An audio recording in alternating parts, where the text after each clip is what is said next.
Hace poco me contaron la siguiente historia en relación al tema que vamos a tratar, que van 5 amigos a estos cines donde hay muchas salas, ¿no? Y entonces el autor explicaba en base a esta hipótesis los diversos estilos de resolución de conflictos, ¿no? Entonces estaba que le decía, bueno, vamos a ver esto, sí o sí, después que decía que, bueno, a ver, a vos te gustan los tiros, a ella le gustan los besos, entonces vamos a una película, el colaborador, ¿no? El primero es como el asertivo, después estaba el flexible, que decía, bueno, hoy vamos a ver lo que te gusta a vos, mañana lo que me gusta a mí. Después estaba el evasivo, que decía, bueno, no importa nada, con tal de no pelearse con... Y después el que estaba el complaciente. Pero lo interesante de esta historia es que las 5 formas son buenas. Aún la más asertiva, en algunas circunstancias, puede funcionar, ¿no? Así es. Por ejemplo, el general en una batalla o el padre de familia que decide por todos lo que él considera justo, ¿no? Entonces, es como aplicar diversas formas a diversas circunstancias, así un poco, ¿no? Sí, Es muy complejo el tema. Es complejo. Sí, sí, claro que es complejo. Nosotros generalmente, digamos, la gente que se dedica a recursos humanos y estas cosas como yo, en general tiende a pensar o a hablar digamos, del conflicto como de algo inherente a la condición humana. En realidad hay muchos clichés sobre esto. Está el que te dice que efectivamente es inherente a la condición humana y que toda crisis es una oportunidad, que esto y que el otro. O sea, y este tipo de expresiones así, frases hechas, ¿no? A mí me parece que eso tiene algo de verdad, así como las 5 posturas que vos me acabás de decir, ¿no? De mencionar. Fundamentalmente, digamos, hay conflicto porque hay conectividad entre personas. Viste que el verbo de la actualidad es conectarse, ¿no? O sea, la conexión, estar conectado, estar online. Bueno, las personas también estamos online, solo que no a través de un medio tecnológico. En este momento vos y yo estamos online, es decir, estamos interactuando. Tenemos una ventaja, nos conocemos hace tiempo. Entonces, cada cual sabe más o menos qué significa en el imaginario del otro y esto nos sirve para acercar posiciones y para llevar adelante el objetivo que nos propusimos. Pero muchísimas veces esa ventaja que tenemos hoy nosotros no se produce, no se da. Una de las razones, la razón mega, digamos, la razón más frecuente, es porque las personas no se conocen previamente. Hay un latiguillo también de esto, una frase hecha, una expresión hecha acerca de esto, que te dice que en el inicio de una comunicación, sobre todo entre personas que no se conocen, únicamente la comunicación verbal es el 7% del evento total, medido en porcentaje, y el 93% tiene que ver con el lenguaje de los gestos, o sea, el lenguaje no verbal, y con lo postural, que no se manifiesta solamente con cómo estés sentado, sino tu relación con el contexto circundante, ¿no? ¿Qué te provoca lo que pasa alrededor tuyo? Eso dice mucho de tu actitud. Por ejemplo, la gente que se dedica a la docencia o que nos dedicamos a la docencia, sabés que soy profesor en la facu, vos cuando empieza una clase sabés positivamente quién está atento y quién no, qué siente más o menos cada uno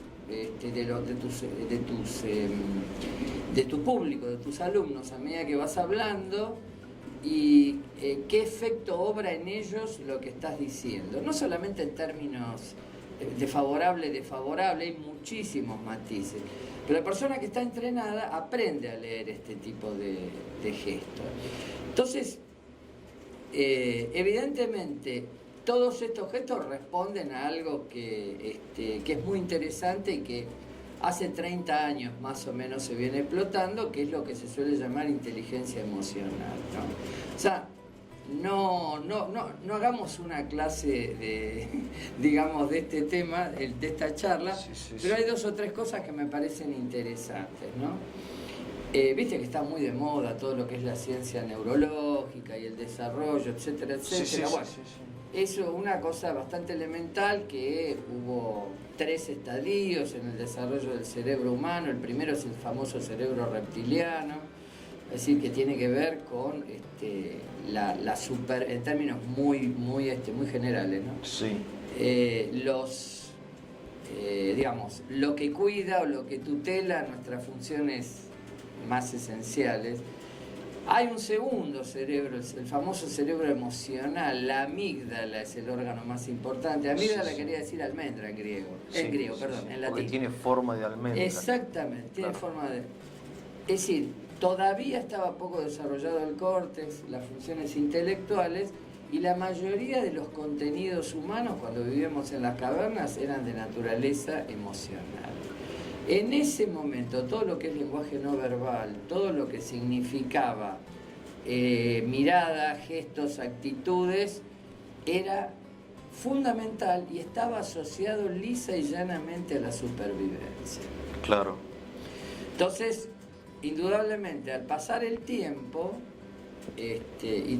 la civilización nos va a dar otro tipo de seguridades al tiempo que crece el córtex, o sea, la parte intelectual, y entonces, bueno, todo eso queda como un resabio muy potente sobre el cual la ciencia no trabajó suficientemente. Digamos, la parte intelectual tenía que ver con todo lo que uno puede conocer, lo que uno puede absorber como información, sea a través de los sentidos o no. Eso está muy discutido en filosofía y hay buenas posturas, hay buenas razones para alinearse, digamos, hay buenas razones para ser tomista, hay algunas buenas razones para ser kantiano. En mi caso personal pesan menos, pero también son buenas razones. Y todo lo que tiene que ver con el conocimiento. Pero si uno mira la historia de la filosofía, hubo pocos grandes filósofos que se dedicaron a hablar o se dedicaron a estudiar el tema de la voluntad, el tema de lo que queremos hacer. Una vez que conocemos, bueno, ¿qué hacemos con eso? Es decir, tomamos una decisión. Todo lo que es el voluntario, por eso a la justicia la representan ciega, es decir, desprovista de conocimiento y demás. A partir de la década de los años 80 se empezó a ver que los recursos afectivos, lo que tenían que ver con la emoción, con las emociones y demás, realmente eran muy decisivos en los procesos humanos. Y se descubrió un grupo de neuronas que no dependen mayormente de la información intelectual y que operan por sí mismas. Sí. Esto en el argot se lo llama el callejón nervioso, ¿no? David Goleman, en ese libro famoso. Daniel Goleman, perdón, es verdad, me equivoqué. Sí. Daniel Goleman. Habla mucho de esto. Es decir, el callejón nervioso y demás. Él con mucha... El secuestro por la amígdala también. Exactamente. Él habla mucho digamos, con mucha honestidad intelectual, además, porque es un tipo muy conocido en todo el mundo. Habla de que Joseph Ledoux, un cranioteca de estos temas, le explicó cómo funcionaba esto y qué importante era esta primera impresión. Claro, ¿no? claro. Entonces... O sea, discúlpame, yo porque lo leí el libro y lo estudié, él dice que el coeficiente intelectual no es tan importante como el afectivo, una cosa así. O por lo menos... que hay que rescatar, sin obviamente rechazar lo intelectual, rescatar toda esta parte emocional afectiva del ser humano, que está relacionado también con la evolución, como vos decís, ¿no? Todo vos eso. Discutís con una persona a la cual no conocés y realmente, bueno, lo que te puede limitar es tu educación, pero no tenés un cuidado especial con él. Sí lo debes tener o tendés a tenerlo cuando se trata de alguien que querés mucho. Por alguna razón, una ofensa de alguien muy cercano a vos te duele muchísimo más. Uno lo primero que dice es, bueno, no te conocía, o este tipo de cosas. Es Claro. decir, no conocía bien a fondo, no tus cualidades intelectuales, Sí, sí. sino tus sentimientos, tus recursos afectivos, ¿no? Ah, Entonces, en educación, un tema que a vos te importa tanto, sabes muy bien que es raro que la gente fracase por razones intelectuales. El vago químicamente puro es muy ocasional, ¿no?